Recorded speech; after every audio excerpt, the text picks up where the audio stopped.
Here's what Brother Eggman has to say. He's got another chart. He's big on charts. The following chart compares the Great Tribulation with the Day of the Lord from a Jewish perspective. Jewish people will be exiled to the nations during the Great Tribulation, but during the Day of the Lord will gather them back to their homeland. Remember last week we introduced this viewpoint that is popular among many of those in Messianic camps, and it's known as the Greater Exodus teaching, or the Goshen principle end time scenario, where instead of rapturing us out of the earth and out of the way from harm, God leaves us on earth to go through the tribulation of both Satan and God. But just like in Goshen, God supernaturally protects us somehow through the bad stuff happening all around us. Again, it must be supernatural because from a natural perspective, it couldn't be possible. But I must remind you that in the part of a weakness of this position of the Goshen principle, where we move from the type in the book of Exodus, we move from the shadow in the book of Exodus to the final fulfillment type right near far in the final end days. A weakness of this position is that in the earlier near term aspect, the first time we saw this happen, largely the children of Israel were already in a ghetto type situation where they were in one concentrated location, i.e. Goshen. And therefore, even though Goshen was a part of Egypt proper, meaning it was probably a territory that was governed by Egypt, Israel was in a slave position. They had their own quarters, if you want to think of it like that. Well, so they had their slave quarters, which was the land of Goshen, but the whole land was still owned by Egypt. They were the world power at that time. Well, we still have a picture where all of Egypt is in a concentrated location that would easily facilitate this protective bubble that God could place over them and allow the plagues to move around them. But in today's societies and world that we live in, believers, if we are the type of the ancient Israelites who were the shadow earlier, genuine believers are scattered throughout the world, and we're integrated into every facet of society. We're at every level. We're at the top, we're at the bottom, and we're in every country. Thus, we're not all in one place. So this is kind of a weakness to their position, is that I'm not saying God couldn't do it. He's God. He can do whatever he wants. But I'm saying it doesn't seem to be, we don't seem to have any language that suggests that this is going to happen on a worldwide scale at the end of days. Instead, without speculating, what we do have are verses that describe Israel taking flight in the time of crisis into an area of the Middle East that's set apart where God will protect them in that area. And even then, it's not all Israelites, because the Bible also predicts in other places that numerous amounts of Israelites are going to lose their life, Jewish people. So here's another chart that begins to help us see some of those details. And if I jump forward, the chart is there. But let me back up now and deal with the language first. So we got this chart that compares the Great Tribulation with the Day of the Lord from a Jewish perspective. In case you're wondering, where's Israel in the midst of all this? I'm not a dispensationalist, so I don't believe that we need to make a hard break between Israel and the church. At the same time, however, I do recognize that God has language in the Bible that allows for the movement of Israel in one place during the last days that does not equate with the movement of what I'm calling the church at the same time. And part of it is because of what I mentioned earlier. The body of Messiah is characterized by those who name the name of Messiah, even if it's only superficially, they at least name the name of Messiah, and they make a claim to being a Christian. And yet we know within those claims and those groups of people that attend church, there's actually only a fragment of them that are true believers. I get that. But part of the definition of the church is that they at least name the name of Messiah. They outwardly confess Jesus as Christ, even if they're not truly believers. We have to at least say that they are identifying themselves as Christians, right? We have to at least give them that give them the benefit of the doubt. But by comparison, go over to Israel and you're not finding copious amounts of rabbinic Jews who are claiming to be Christian, right? I mean, go travel anywhere where Jewish people are in groups, where Jewish people have neighborhoods, where Jewish people have synagogue meetings. And by and large, naming the name of Messiah Jesus, claiming to be Christian, is not part of their expression of faith. This is just a no-brainer. So don't try to convince me that the church and national Israel are the same thing. On that level, they're not. They're clearly not the same thing. I'm a little emotional at this point, because I can't see why some people try to force the two groups back together and saying, well, we're just going to all go through this together because we're all the same God's people. We're not all on the same level. Yes, we're both God's people, but we're not all on the same level. Clearly, one group has a spiritual relationship with God that's authentic, and the other group has a kind of a covenantal relationship with God that is authentic, but it lacks a primary feature in that there's no true spirit activity on the inside. They're alive in name only. They're people of God temporarily. Paul calls these people in the book of Romans, chapter 14, he calls them the weak in faith. That was the term I was forgetting last week. So what does Brother AARON Eggman have to say about this? I want to stop rambling and get to his notes here. Jewish people living in Judea who heed Jesus' instructions will flee to the mountains during the Great Tribulation, but the Lord will be a stronghold of protection for all of Israel during the day of the Lord. So even though we're not dispensationalists, we must recognize that when the Bible describes God dealing with Israel, in some passages, it is clearly meant to express Israel at a national level, Israel at the unbelieving level. Although I will say that as Israel moves into the 70th week, from beginning to end, they will be progressively moving towards a relationship with Yeshua. They're not going to stay the same from beginning to end. They go into the 70th week largely in compromise, largely in deceit, largely in blindedness, like they are now. They're blinded to Jesus. They are ready to embrace any peace program that will give them relief from their hostile neighbors around them. Even as I speak, the current news in 2024 right now has the news of Israel and Hezbollah in the north and Iran who backs Hezbollah. Even now, we've got current news, breaking news, that seems to spell trouble in the Middle East between Israel and her immediate neighbors, the nations that surround her there in the geographical place of the Middle East, 1,000 miles in every direction, practically. Well, when Israel enters into the 70th week, they're going to still be in that position where they're basically not trusting God in his Messiah.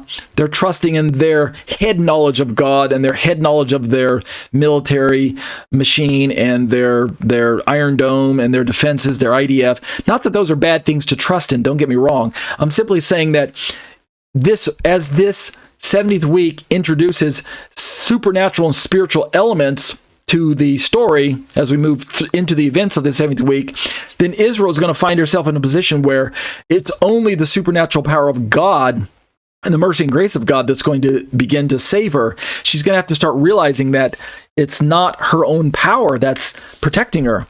She's going to have to start realizing that God in his grace and in his mercy is protecting her, and this is going to kind of prime her to accept Messiah at the end of the 70th week when he meets her face to face and says, look, who do you think's been saving you all this time? Right? Who's been protecting you? All right. So Jewish people living in Judea who heed Jesus' instructions will flee to the mountains during the Great Tribulation. This is God's grace. It's his protection. Notice that they are living in Israel.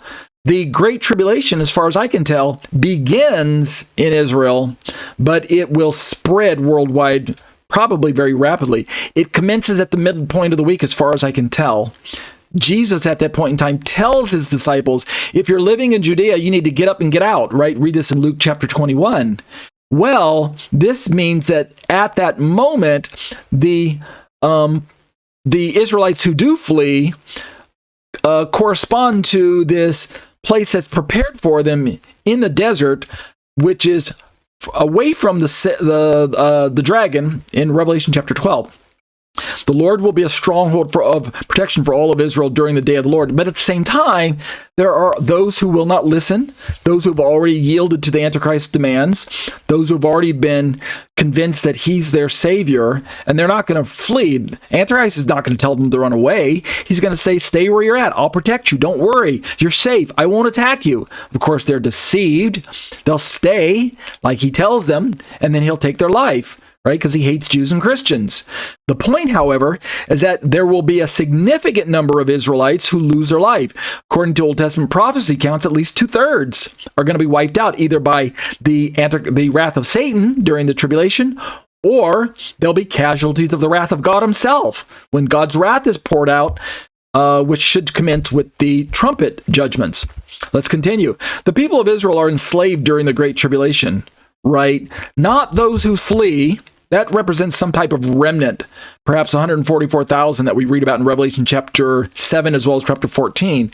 They represent perhaps those who flee, and that are the first fruits of this greater end-time harvest that we know will happen when all Israel is saved near the end of the 70th week, probably around the time frame of the 7th trumpet.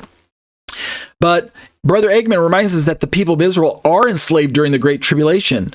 Right, there are a good number of people who are. We have both accounts going on. We have to harmonize both passages, both places where we read of Antichrist wearing out the saints, being successful in murdering them, being successful in breaking and shattering their power. Right, go all the way back to Daniel for this language, but it's picked up again by John in the book of Revelation. We have to harmonize those two sides of this equation, those two sides of the coin, where we have on the one hand a good number of Israelites, Jewish people, not just people who live in Israel, but we're talking about when the tribulation spills out into the rest of the world, and he starts going after not just Jews in Israel, but Jews in other parts of the world as well as Christians. There will be a measured amount of persecution that must take place that will actually result in the greatest amount of martyr that has ever taken place on planet Earth. Both Daniel and Jesus describe this time period as the greatest tribulation that will ever hit planet Earth for Jews and Christians, but not necessarily tribulation for the rest of the world. Understand what I'm saying? So, yes, we will have great tribulation for Jews and Christians, and the yoke of slavery of Israel will be immense. The martyrdom will be horrific, and yet this will be a worldwide phenomenon. And yet, Brother Eggman reminds us that one day this slavery will be broken off their necks in the day of the Lord, the Jewish people suffering from living under the oppression of an evil government in the Great Tribulation, but they escape destruction during the day of the Lord.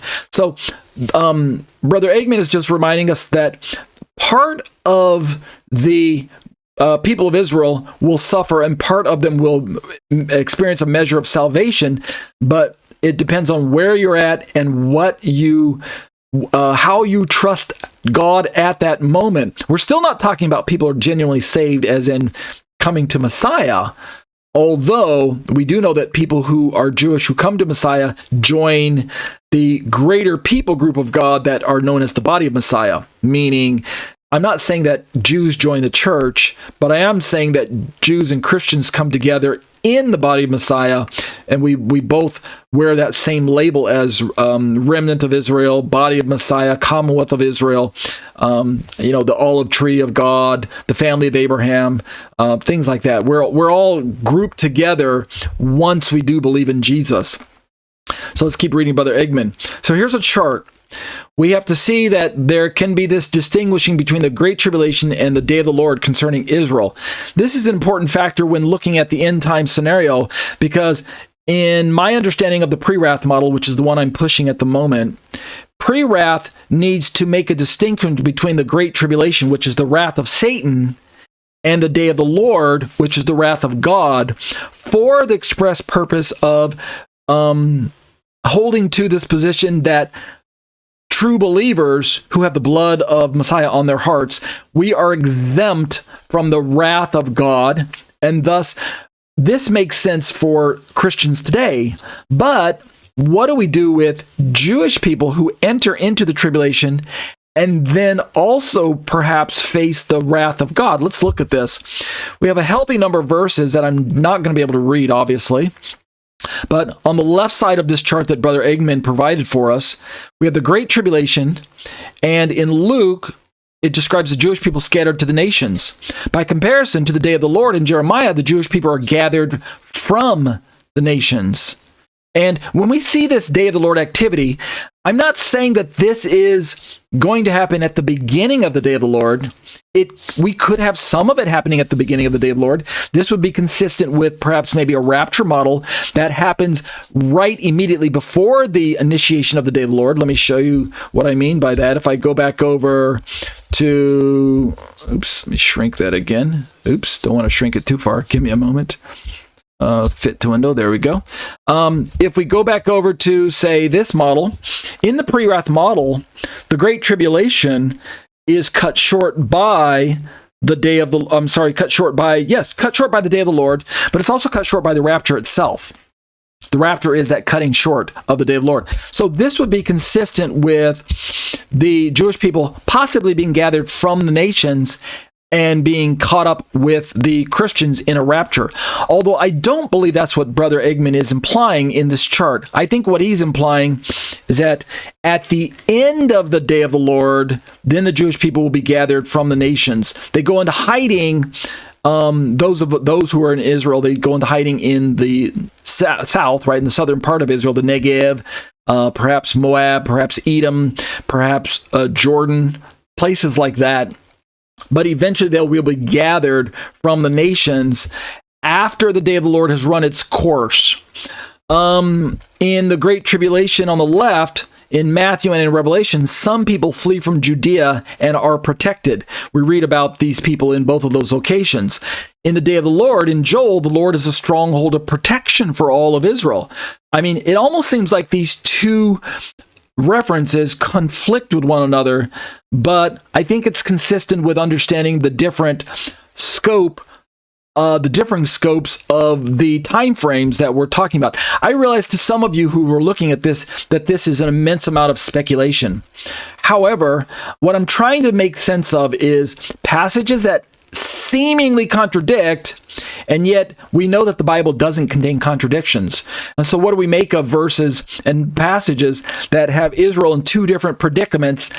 What I think is beneficial is to put forth positions that allow us to describe both passages being accurate events, but just being at different times. And that's why it's necessary to create these separate compartments of wrath of Satan, i.e. Great Tribulation, versus Day of the Lord, i.e. wrath of God. Let's keep going. Great Tribulation in Joel, the Jewish people are enslaved. By comparison to the Day of the Lord in Jeremiah, again, the Jewish people are freed. In the Great Tribulation in Zechariah 14, the Jewish people suffer under the oppressive Antichrist. But in the day of the Lord, in Isaiah, the Jewish people wait for the wrath of God to pass over them. So I'm not saying this is an airtight argument, but what I am saying is that if we go back to this model, I think there's benefit in categorizing these time frames during the 7-year tribulation, especially when we get to the Great Tribulation and the Day of the Lord. I think it is very beneficial, at least in the pre-wrath model that I'm proposing at the moment. I think it's very beneficial in helping us to better understand and make sense of what otherwise would be contradictory passages, where if we don't have these kind of separations between the Day of the Lord, the wrath of God, and the wrath of Satan, the Great Tribulation versus the Day of the Lord, if we didn't have that going on, then we would have verses where we're just scratching our heads going, what's going on with Israel? In one place, they're being rescued and hidden and sheltered. In another place, Satan's actually wiping them out left and right. What do we make of both of these, right? It's almost like we're forced to pick one of the contradicting and conflicting passages, and yet that's not the way the Bible works. The Bible doesn't force us to choose into an either-or situation. That's not the way the Bible works. The Bible is consistent and harmonious, and therefore, if we don't understand, then we need to study some more and pray that God's Spirit would reveal truth to us. That's the way the Bible works. Let's keep moving.